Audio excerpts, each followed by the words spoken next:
കാരണം രാഹുൽ ഗാന്ധി ആൻഡമാനിലേക്ക് പോയിക്കൊണ്ട് ആൻഡമാനിലെ പ്രകൃതിയ വിഷയങ്ങളുമായി ബന്ധപ്പെട്ടുകൊണ്ട് അദ്ദേഹം സംസാരിക്കുമ്പോൾ എന്തുകൊണ്ട് ലക്ഷദ്വീപിൻ്റെ വിഷയങ്ങൾ ഏറ്റെടുക്കുന്നില്ല, എന്തുകൊണ്ട് ലക്ഷദ്വീപിൻ്റെ കാര്യങ്ങൾ സംസാരിക്കുന്നില്ല എന്നുള്ളത് വലിയൊരു ചോദ്യചിഹ്നമായിട്ട് നിൽക്കുകയാണ്. കൊണ്ട് സാധാരണ ദ്വീപുകാരെ വല്ലാത്ത വിഷമഘട്ടത്തിലേക്ക് തള്ളിവിടുന്ന, അല്ലെങ്കിൽ അവർ നിർബന്ധിതമായിട്ടും ദ്വീപ് ഒഴിഞ്ഞു പോകണമെന്നുള്ള രീതിയിലേക്കുള്ള ഒരു സമീപനം, ഒരു നിയമനിർമ്മാണം കാര്യങ്ങളുമായി ദ്വീപ് ഭരണകൂടം നീങ്ങിക്കൊണ്ടിരിക്കുന്നു. ലക്ഷദ്വീപ് ഒരു MP ഉണ്ടോ എന്ന് സംശയിക്കേണ്ട ഒരു സാഹചര്യത്തിലാണ് ഇന്ന് ലക്ഷദ്വീപ് ജനത നിന്നുകൊണ്ടിരിക്കുന്നത്. കാരണം ഇത്രയും വിഷയങ്ങളൊക്കെ വന്നിട്ടും ഈ വിഷയങ്ങളുമായി ബന്ധപ്പെട്ടുകൊണ്ട് പാർലമെൻറ്റിൽ വിഷയം അവതരിപ്പിക്കുകയോ വകുപ്പ് മന്ത്രികൾക്ക് അദ്ദേഹത്തിൻ്റെ ഔദ്യോഗിക കത്ത് പോലും കൊടുക്കാൻ മടി കാണിക്കുന്ന, അല്ലെങ്കിൽ അതിന് പോലും തയ്യാറാവാത്ത ഒരു സമീപനമാണ് ഇന്നത്തെ MP നടത്തിക്കൊണ്ടിരിക്കുന്നത്.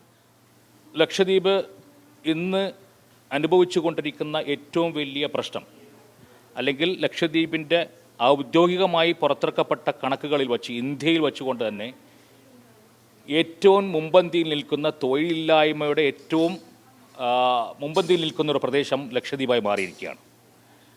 അവിടെ സാധാരണ രീതിയിൽ സർക്കാർ സംബന്ധമായിട്ടുള്ള തൊഴിലുകൾ ആണ് കൂടുതലായിട്ട് ലക്ഷദ്വീപിൽ നമുക്ക് കാണാൻ സാധിക്കുക.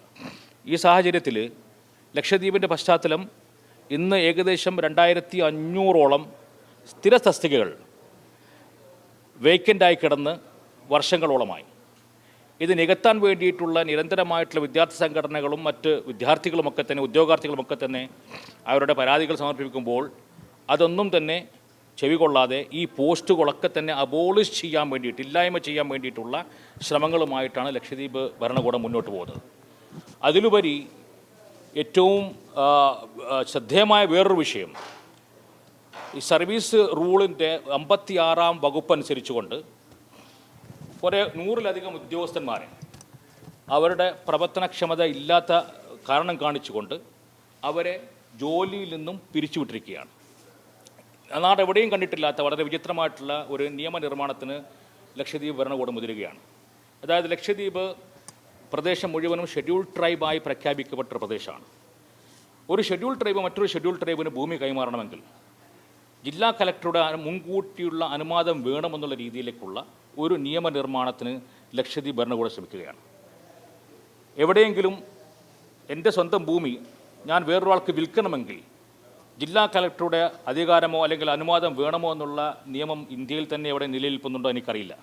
ഇത് വളരെ ദൂരവ്യാപകമായിട്ടുള്ള പ്രശ്നങ്ങൾ സൃഷ്ടിക്കുക തന്നെ ചെയ്യും. കാരണം വളരെ അത്യാവശ്യ ഘട്ടങ്ങളിലാണ് ദ്വീപുകാർ ചികിത്സക്കോ മറ്റു കാര്യങ്ങൾക്കോ കുട്ടികളുടെ പഠനത്തിനോ വേണ്ടിയോ അത്യാവശ്യം ഈ ഭൂമികൾ ബാങ്കിലേക്കോ മറ്റുകൾക്കോ വിറ്റുകൊണ്ടാണ് അവരുടെ അത്യാവശ്യ കാര്യങ്ങളൊക്കെ നടത്തിക്കൊണ്ടു പോകുന്നത്. ഇനി അങ്ങോട്ടേക്ക് അതുപോലും ചെയ്യാൻ പറ്റാത്ത, അല്ലെങ്കിൽ ജില്ലാ കലക്ടർ തീരുമാനിക്കും നിങ്ങൾക്ക് ഈ ഭൂമി വിൽക്കണോ വിൽക്കണ്ടയോ എന്നുള്ള രീതിയിലേക്കുള്ള തീരുമാനമെടുക്കാൻ വേണ്ടിയിട്ടുള്ള രീതിയിലേക്കുള്ള നിയമനിർമ്മാണം പോലും നടത്തിക്കൊണ്ട് സാധാരണ ദ്വീപുകാരെ വല്ലാത്ത വിഷമഘട്ടത്തിലേക്ക് തള്ളിവിടുന്ന, അല്ലെങ്കിൽ അവർ നിർബന്ധിതമായിട്ടും ദ്വീപ് ഒഴിഞ്ഞു പോകണമെന്നുള്ള രീതിയിലേക്കുള്ള ഒരു സമീപനം, ഒരു നിയമനിർമ്മാണം കാര്യങ്ങളുമായി ദ്വീപ് ഭരണകൂടം നീങ്ങിക്കൊണ്ടിരിക്കുന്നു. ദിനം പ്രതി ഓരോരോ പുതിയ നിയമങ്ങൾ, റോഡുകൾ അടച്ചു പൂട്ടുന്നു, വിദ്യാർത്ഥികൾക്ക് പഠനത്തിനാവശ്യമായിട്ടുള്ള കോഴ്സുകളൊക്കെ നിർത്തലാക്കുന്നു, അവരുടെ സ്കോളർഷിപ്പുകൾ നിർത്തലാക്കുന്നു. ഇങ്ങനെ തുടങ്ങിക്കൊണ്ട് ഒരുപാട് വിഷയങ്ങൾ.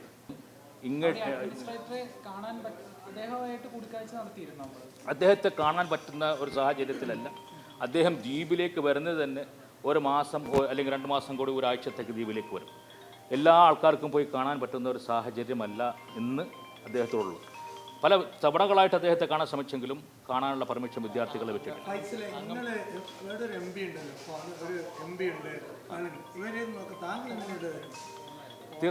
തീർച്ചയായിട്ടും അതൊരു ചോദ്യമാണ്. കാരണം ഇന്ന് ലക്ഷദ്വീപ് ഒരു MP ഉണ്ടോ എന്ന് സംശയിക്കേണ്ട ഒരു സാഹചര്യത്തിലാണ് ഇന്ന് ലക്ഷദ്വീപ് ജനത നിന്നുകൊണ്ടിരിക്കുന്നത്. കാരണം ഇത്രയും വിഷയങ്ങളൊക്കെ വന്നിട്ടും ഈ വിഷയങ്ങളുമായി ബന്ധപ്പെട്ടുകൊണ്ട് പാർലമെൻറ്റിൽ വിഷയം അവതരിപ്പിക്കുകയോ വകുപ്പ് മന്ത്രികൾക്ക് അദ്ദേഹത്തിൻ്റെ ഔദ്യോഗിക കത്ത് പോലും കൊടുക്കാൻ മടി കാണിക്കുന്ന, അല്ലെങ്കിൽ അതിന് പോലും തയ്യാറാവാത്ത ഒരു സമീപനമാണ് ഇന്നത്തെ MP നടത്തിക്കൊണ്ടിരിക്കുന്നത്.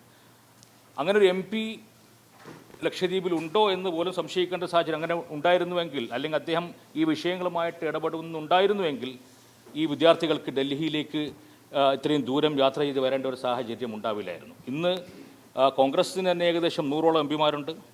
കോൺഗ്രസ്സിന് തന്നെ പ്രഗത്ഭനായ രാഹുൽ ഗാന്ധിയാണ് ഇന്നത്തെ ഒപ്പോസിഷൻ ലീഡർ.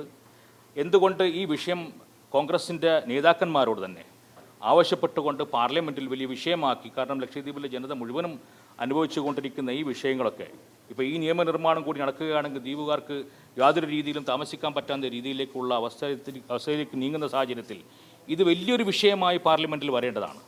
ഓപ്പോസിഷൻ വലിയ വിഷയമാക്കി എടുക്കേണ്ട വിഷയമാണ്. ഇതൊന്നും തന്നെ കോൺഗ്രസിൻ്റെ അറ്റ്ലീസ്റ്റ് കോൺഗ്രസിൻ്റെ ഭരണ സമിതിയിൽ തന്നെ ചർച്ച ചെയ്യുന്നുണ്ടോ എന്ന് പോലും സംശയിക്കേണ്ട സാഹചര്യത്തിലാണ്. കാരണം രാഹുൽ ഗാന്ധി ആൻഡമാനിലേക്ക് പോയിക്കൊണ്ട് ആൻഡമാനിലെ പ്രകൃതിയ വിഷയങ്ങളുമായി ബന്ധപ്പെട്ടുകൊണ്ട് അദ്ദേഹം സംസാരിക്കുമ്പോൾ എന്തുകൊണ്ട് ലക്ഷദ്വീപിൻ്റെ വിഷയങ്ങൾ ഏറ്റെടുക്കുന്നില്ല, എന്തുകൊണ്ട് ലക്ഷദ്വീപിൻ്റെ കാര്യങ്ങൾ സംസാരിക്കുന്നില്ല എന്നുള്ളത് വലിയൊരു ചോദ്യചിഹ്നമായിട്ട് നിൽക്കുകയാണ്. അതിൻ്റെ അർത്ഥം ലക്ഷദ്വീപിൻ്റെ എം പി വേണ്ട രീതിയിൽ അദ്ദേഹത്തെ ധരിപ്പിച്ചിട്ടില്ല എന്നുള്ളതാണ് മനസ്സിലാക്കാൻ സാധിക്കുന്നത്. അല്ലെങ്കിൽ കോൺഗ്രസിൻ്റെ നേതാക്കളെ ധരിപ്പിച്ചിട്ടില്ല എന്നുള്ളതാണ് അത് മനസ്സിലാക്കാൻ മനസ്സിലാക്കാൻ സാധിക്കുന്നത്. അത് ചെയ്തിരുന്നുവെങ്കിൽ കുറച്ചുകൂടി കൂടുതലായിട്ട് നിങ്ങളെപ്പോലുള്ള വാർത്താ മാധ്യമങ്ങളിൽ ഇത് ചർച്ച വിഷയമായിരുന്നു മാറുമായിരുന്നു. കാരണം ലക്ഷദ്വീപിൽ നടന്നുകൊണ്ടിരിക്കുന്ന വിഷയങ്ങളൊന്നും തന്നെ പുറത്ത് ജനങ്ങൾക്ക് അറിയുന്നില്ല. ഇത്